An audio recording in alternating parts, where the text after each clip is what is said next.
Hello, everybody.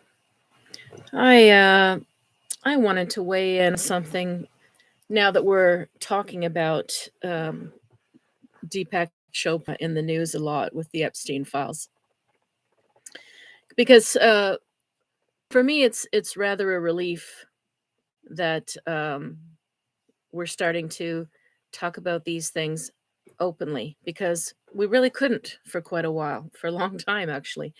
You know, I'm not going to say just Deepak, but many spiritual gurus and teachers emerged. There's always been, but growing up in the 80s, 90s, we had a lot of people in the new age movement and coaches, and Anthony Robbins came onto the scene, or Deepak was certainly one of them, Louise Hay. And we were a lot of people in our generation and younger we've been formed by the books of these people. you know we've been formed by their concepts and ideas. And so it's extremely upsetting for a lot of people right now because, in my opinion, we don't separate the human being from the work. For example, we all know that there's many rock stars who led pretty sordid, crazy lives, but we still listen and love their music. We still appreciate their musicianship, even if they had a lot of problems with addiction and um, other kinds of mental health issues that some of them had, or um, definitely sexual indiscretions. But we love their music, so we separate the human from the music. When it comes to the spiritual community, though, and spiritual teachings, we don't really, do we? We want these people, whether that's somebody like Deepak or whether it's somebody like Oprah. We want them to embody what they're saying. We want them to walk their talk and be actual spiritual leaders, right? And here's where the problem begins. So I remember reading some of Deepak's first books. I might have first been introduced to him on Oprah back in the 80s, or late 80s, I imagine. And, I personally, I never really resonated much with him. And very quickly, when I'd see him speaking, um, to me, he felt already back then, even to me, he felt sort of like a bit of word salad, meaning like he could say a lot of pretty terms and paint a lot of interesting pictures that are intriguing, but what was he actually saying? Wasn't To me, he wasn't that clear. And I can't tell you like how long ago or what interview I saw, but it was definitely going back to the early 90s when I'd see him on TV or on, and there was a dismissive tone that he had. There was that posture that for me was very familiar. When you grow up around a lot of performative people and narcissism, you see it, you spot it really early, and it's just that you can't say anything about it very often.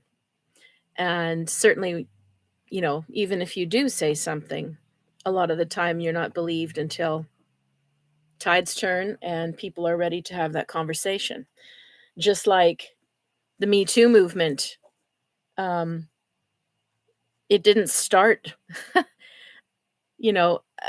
sexual assault and abuse didn't start with the Me Too movement. It was just a time when we were finally ready to talk about it and believe people. So everybody came forward finally. And so I think we're in a time like that when it comes to spiritual teachers. And I'm already seeing a lot of other people in this world weighing in, which is, I think it's good. We're having this open discussion now. So I wanted to share a few things that I've learned along the way because I'm part of this world as well. I've been doing spiritual readings and tarot and astrology going back 35 years now. I've done consultations and readings. I've worked in a spiritual shop for 14 or 15 years, and I saw a lot of stuff happen. Um, and I was, confronted with a lot of lessons myself, and I was confronted with a lot of people's projections. Um, there were lots of people that I think that were definitely wanting me to be their guru, and I always rejected that. It was very uncomfortable to feel. For me, it was very uncomfortable to feel like somebody is looking at me like Bambi in the woods, and they would lay down their will if I said so. If I told them to wear blue on Tuesday, they would. And it was very uncomfortable to me, this kind of giving your power away. Because I initially went into this shop to do readings because I knew after doing a few years of therapy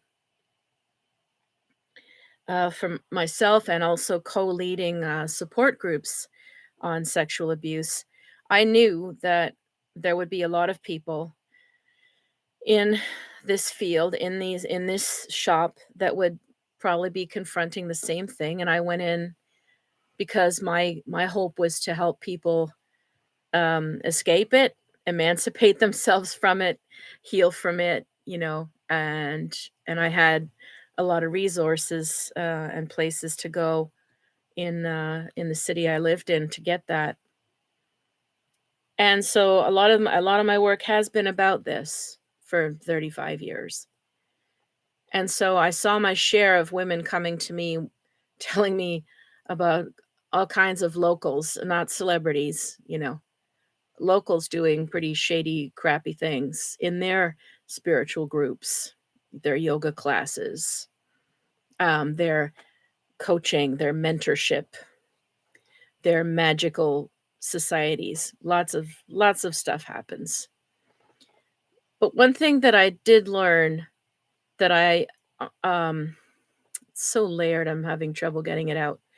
Um, Over the years, what I came to understand in a broader sense of what I believe is going on when somebody goes from a teacher or a coach to a guru status is, I'm going to explain it through the chakra system,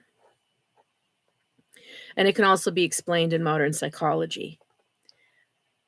So the third eye and the crown chakra, when you're dealing with spiritual communities and initiation and teachings and opening yourself up, opening your third eye, opening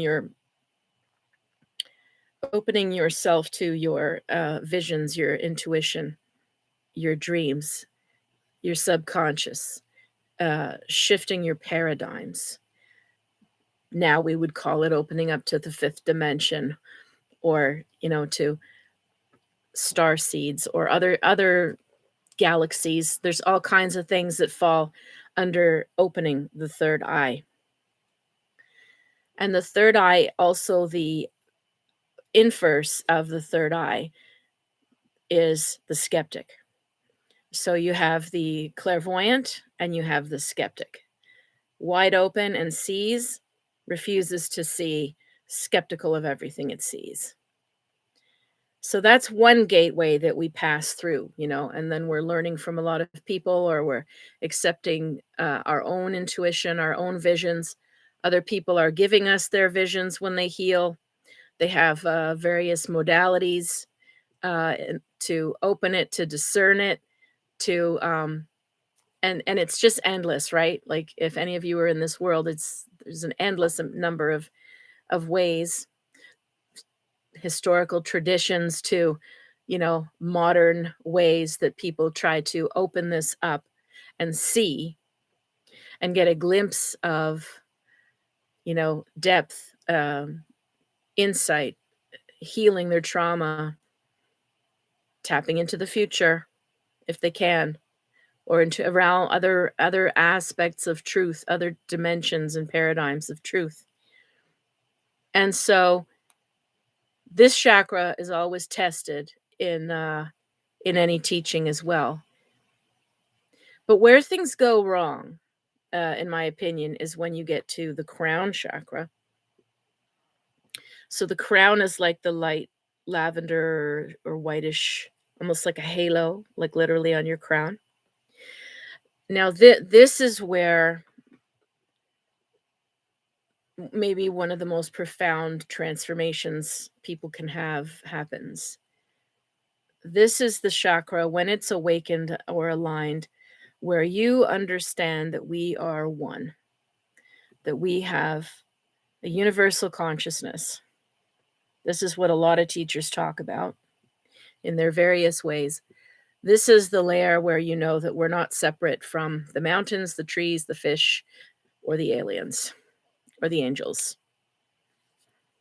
And the shadow side of the crown chakra, where you are aware that you are part of a greater whole.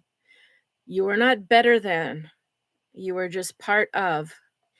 The shadow side of the crown chakra is the ego. And this is where I know, because I had to ride through this test as well in my life. I had to learn this lesson. I didn't find it too hard because I'm not inclined towards being a guru, as I said. But if somebody is, it's very tough because A, you're suddenly aware that you have a third eye that is awake. You see stuff. You're aware on another level than the average person. You see all kinds of synchronicities and parallels. You're getting, maybe you're able to actually manifest things because you're awakened and things are in this amazing flow. You're connecting on a different level to people than usual. It's pretty exciting. It's pretty exhilarating. And if it turns out that a lot of your intuition turns out to be right, that is an ego high right there. And this is where people can get messed up.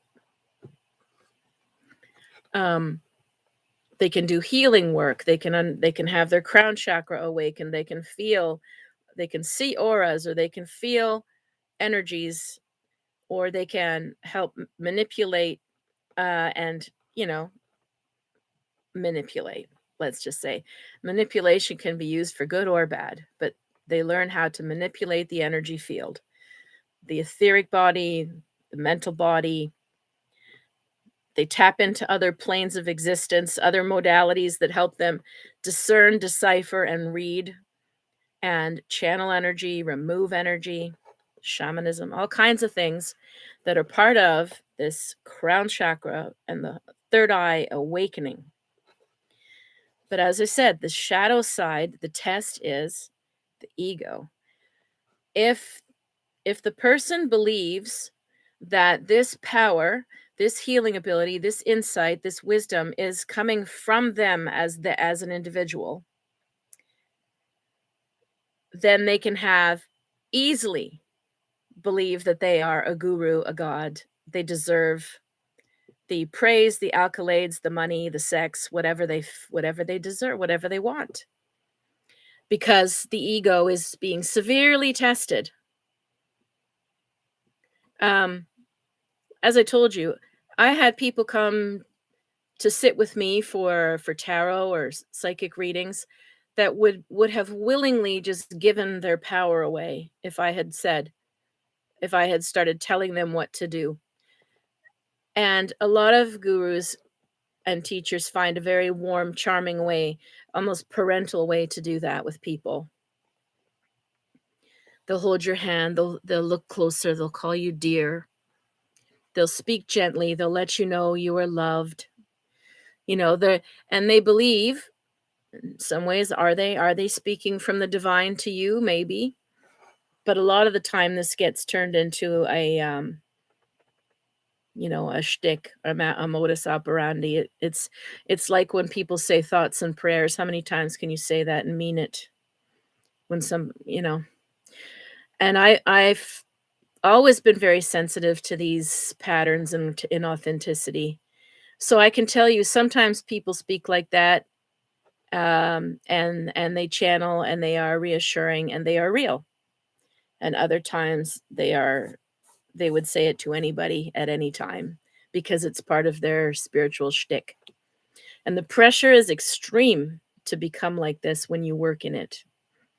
Because a lot of people come to you and are willing to lay down. They're so vulnerable and they're willing to lay down their lives to be told, to be carried, to be told what to do, to be saved, to be healed, you know, desperation to eradicate their pain, which is only human.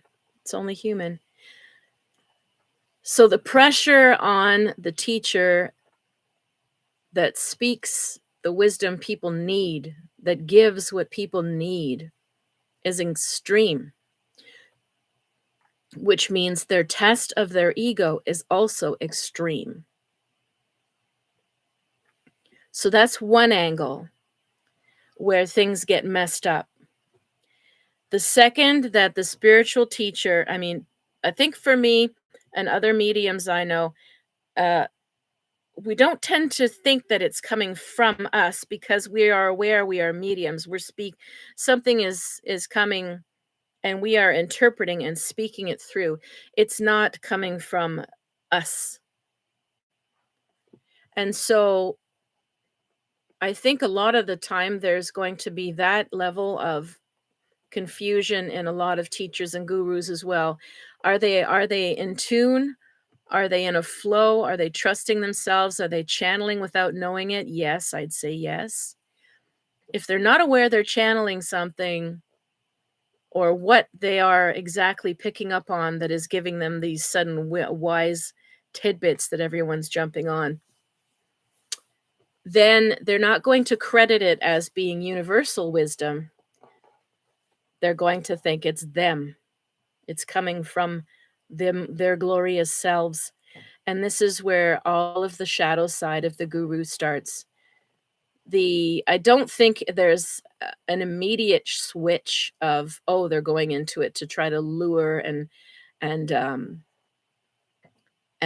misuse their power. I don't think, maybe some, but I would think that a lot don't.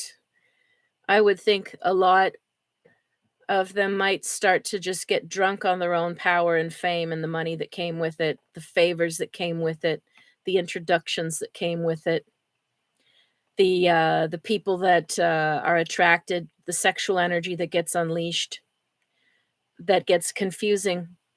And here's the other irony is you have enormous power, including magnetism and sexuality, that starts to become more intensified when people heal.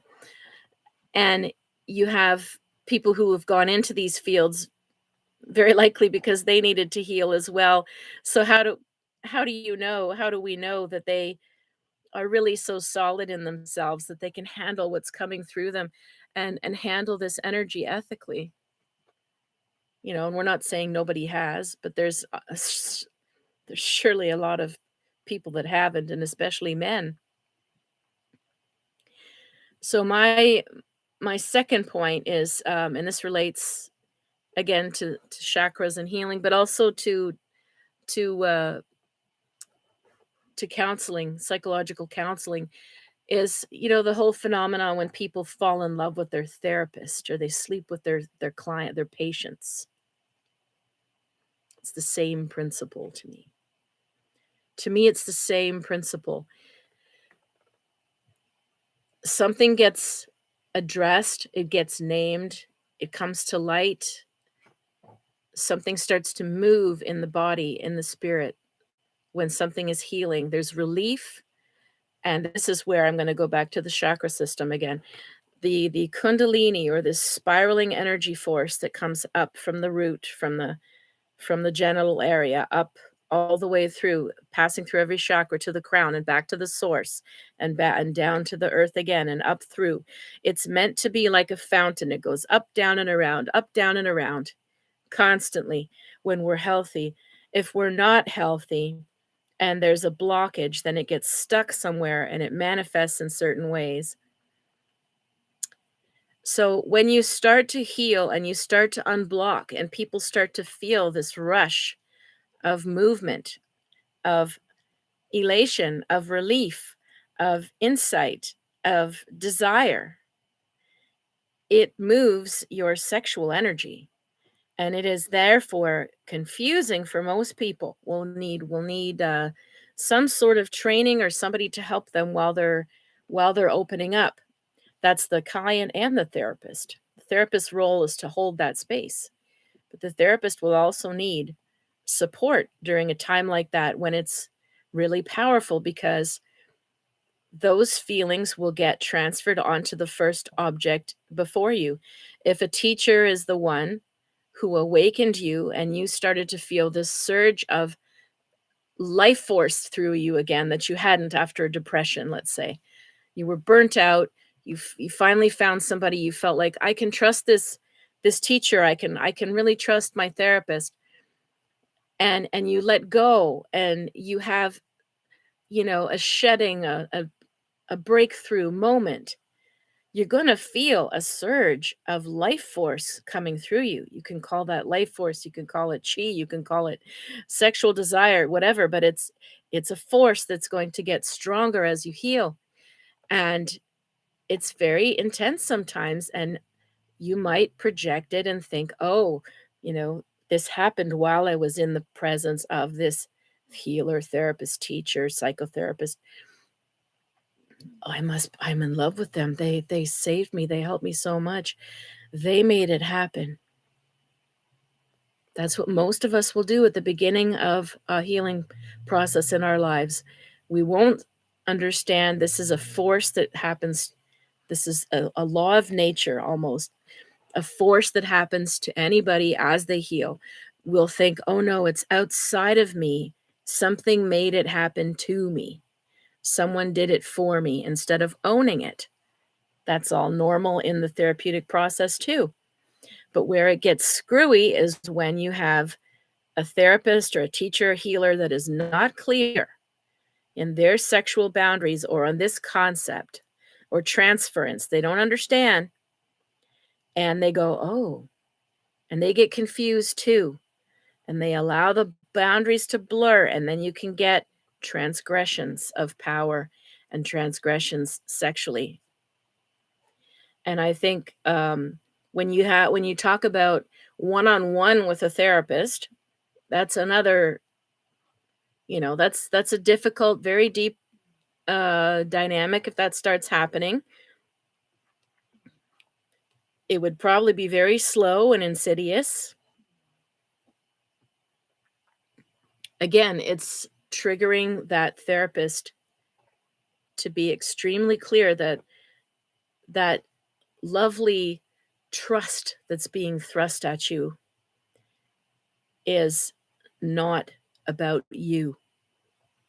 It's about that person's healing experience. Very likely, it's their own trust of life or trust of their parents or healing something on a very core level. It's nothing to do with you. You facilitated it, but it's not about you. The test of the ego, yet again. And so when you get a guru, somebody who's getting this thrust at them, this en masse, they give a talk, they give a conference. They've got 3 or 400 people in the room sending them this love and trust and adulation and, "Please tell me, oh guru, please tell me what to do." And then you have people coming up to you who want your attention, who are looking at you with love and letting down their guard, and they would trust whatever you say.